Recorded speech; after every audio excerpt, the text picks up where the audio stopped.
So my name is Addison Airport. I'm an instructor here at Certified Flight. Today I'd like to kind of talk you guys through some of the steps, tips, and tricks we can use to get through the hardest check ride, which is just the CFI check ride. Get you guys focused, get you guys having a strategy to go forward and get on to being an instructor, teaching people how to fly. So the first tip is you have to know what you're going to be tested on, right? You have to know the foundation of the test. We use Airman certification standards. It's going to go through different task areas about what you're going to be tested on and how to know your knowledge base, the skills, and basically the execution of it, what they want. So understanding those is super important. It's not like it's a Harry Potter book that's that thick, right? It's a lot, but as you go through and you break down each task, right? Starting with A, and you kind of understand the skills required for it, the knowledge base required for it, it really breaks it down into like cookie cutter pieces that you can consume easier than going through an entire list of things. So it breaks it down pretty well for you. Using it and always having it with you, like I have one in my bag now, just because you never know when something's going to come up that you need to go back and look at. For your students, right? It's a tool for you. So yeah, it never goes away. So on to tip number 2, schedule a mock check ride. What is a mock check ride? So a mock check ride is going to be, so you have all the same maneuvers, you have all the same, for the ground, you're going to go through everything you need to go through. We have here at Thrust mock orals. It's going to prepare the student to not question anything that they could possibly be asked, right? When they go through their orals. Orals are pretty long for CFI, especially anywhere from 3 to possibly 4 hours of just ground knowledge, right? It's a lot. So we want to get them prepared as we can. So we send them through a mock oral. Similarly to that, making sure that we can work on any of the kinks in the airplane, any maneuvers that they're having troubling with, one last stop to make sure they're polished and ready to go. Yeah, so it helps, honestly. Nerves is one thing. It helps them with nerves, right? They're in an airplane with one of our CFI stage checkers, and they get to act. I tell them, my students, in everything in general, it's just anytime you're going through a stage check, whether it's CFI, whether it's II or commercial, picture a DP or a stage checker in there, right? And it kind of gets your mind, okay, I'm nervous, but I can get through it, right? So if you try to make it as close to the check ride as possible, they're prepared so much better for it. So on to tip number 3, know your aircraft, know the systems, know it inside and out. We always say, you need to have instructor level knowledge on things. If you think about it in private, we want general, right? We want you to understand it, the systems, we want you to understand what's going on in the airplane so you understand how it works.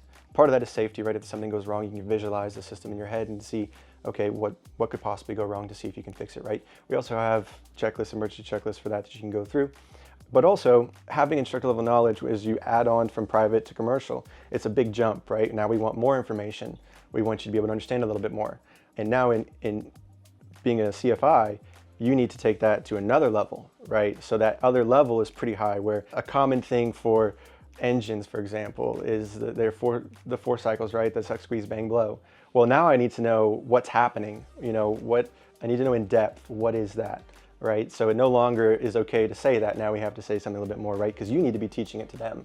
So you need to have the instructor level knowledge of the systems. Personal experience with systems. So I always had a love for engines, and so it drove me to really want to learn about the power plant and the heart of the airplane.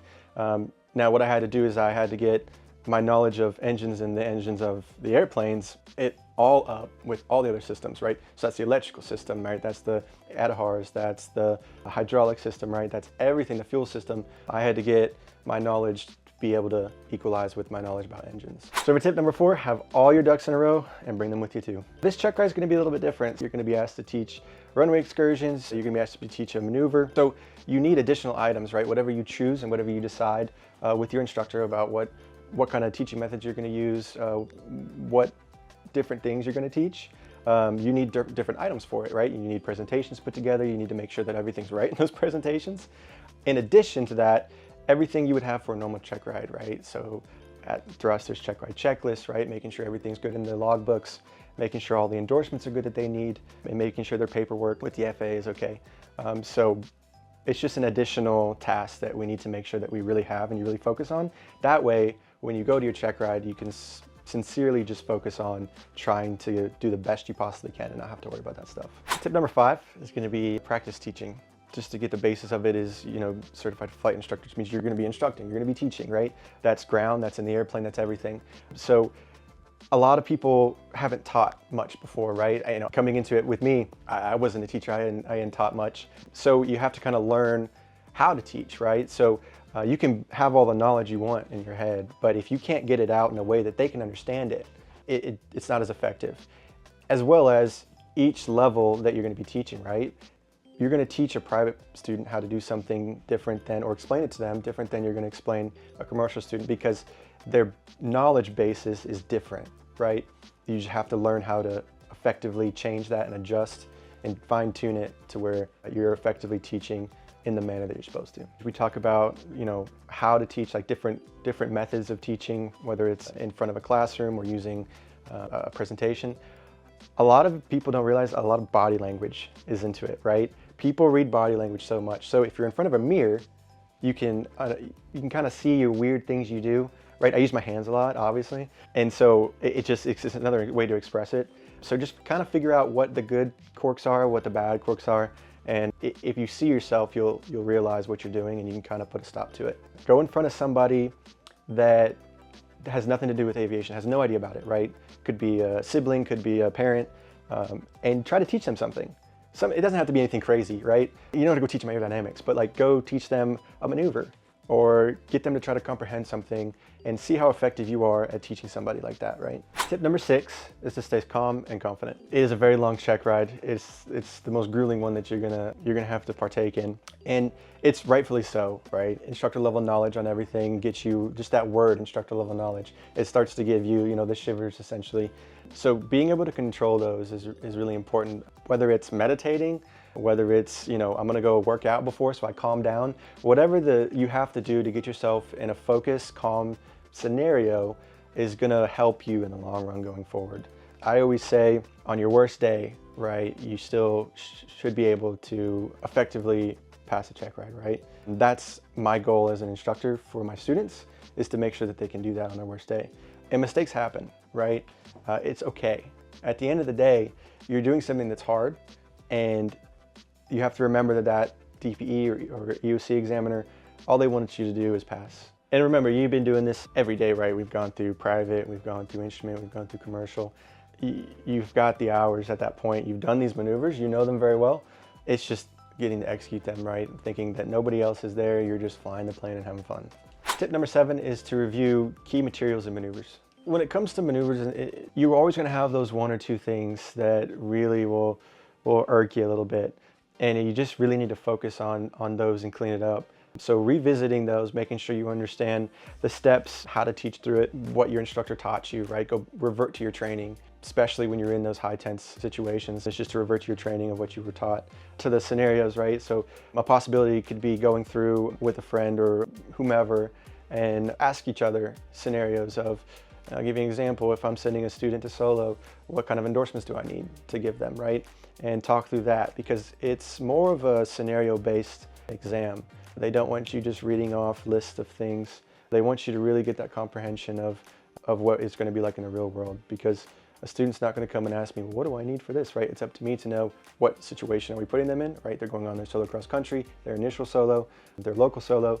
All those require different things. When it comes to just having them read off something, it's really just the rote memorization that they have. And what we want to see is that they're able to go deeper than that, right? I can give you a piece of paper where you can memorize it with like a word on it, you'll memorize it, right? But if I ask a scenario-based question or something a little deeper, you may not, be able to dig deeper or fully comprehend what's going on. So tip number 8 is prioritize rest and nutrition. Just like you heard all through grade school and in high school and everything, for big exam, right? You need some protein, you need your sleep, and it's the same thing for this, especially because of what we're doing. We're flying an airplane, right? So we really need to be on it as long as we can. Now it is a long check ride, so as you're walking through it, there'll be breaks in it. Bring things, right, that can kind of give you, whether it's a Nutri-Grain bar, whether it's water, energy drinks if they don't make you jittery, right? We don't want to be jittery when we're doing it.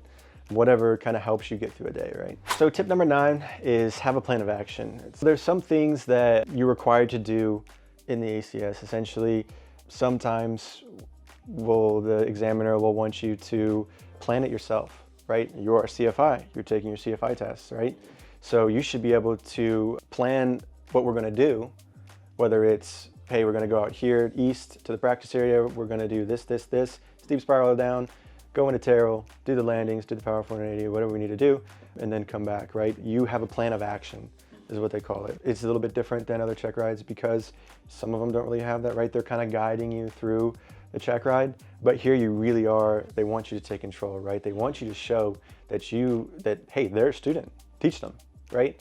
Now they're much more because most of these folks have a lot of hours and they've done this for a long time. But if you can kind of envision them as students, it can help you get through it. So finally, tip number 10 is just believe in yourself. Especially at Thrust, we have wonderful instructors and you just put your faith in them if they think you're ready. This is why all of our instruction and everything up to this point has been so hard. It's so you can revert to your training, you know it, you're confident, you can go in there, do the best of your abilities, and then you'll be able to go teach people how to fly just like you. So there were the 10 tips for your CFI check ride. Good luck, and if you have any questions, put them in the comments below. We'll help you when we can.